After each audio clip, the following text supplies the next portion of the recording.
I just want to ask you about how pleased you've been with how Joe Tryon has stepped in, how he's handled things, getting a lot more snaps maybe than you might have expected a couple weeks ago. I'm pleased with him. Starting with in the classroom, he's learning it. We asking him to learn different packages, play a lot of different roles for us, and he's a bright kid. I'm definitely impressed with that. I trust him from that standpoint. We can throw him out there, and for the most part, he's understanding it.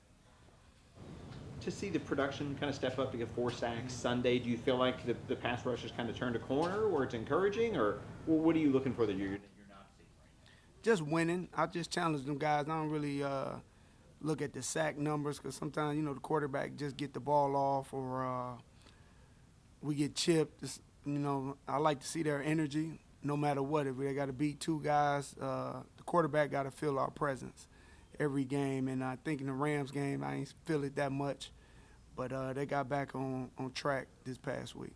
With all the injuries you guys have had on the back end, obviously that puts more on the pass rush. But is that something you guys actually talk about or feel, or does it even need to be said, just the importance of your role? I mean, it just seems like it's become even more important right now.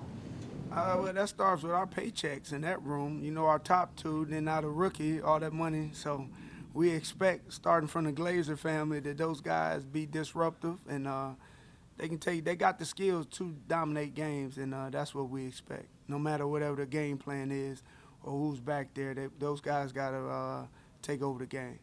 Early on, that Joe Tryon had a lot of tools as a pass rusher, but stopping the run was something that might take a little more time for him. But he seemed to be pretty solid against the run with the Patriots. What can you say about how he's grown in that area?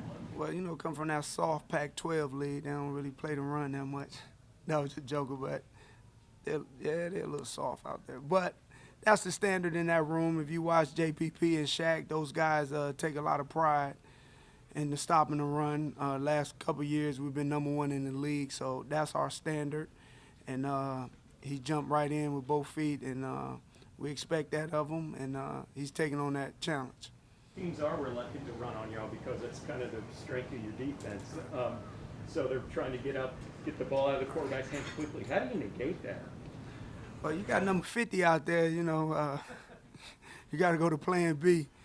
But we got to do a good job. We just not pass rushers. We got to do a better job with our drops. And, the linebackers back in, we got to anticipate some of those throws. We got to recognize formation and get the quarterback to hold the ball. I think we did that the other night. So we get him to pumping that ball. We can get after him and get some negative plays.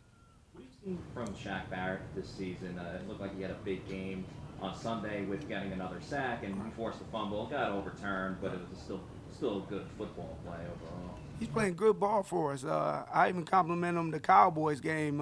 You guys might not see it in the stat. I think he might have 1 sack, but he had a lot of wins. When you judge those guys, you want to see can they beat those tackles, where it comes down to. And he's starting the season off like he should.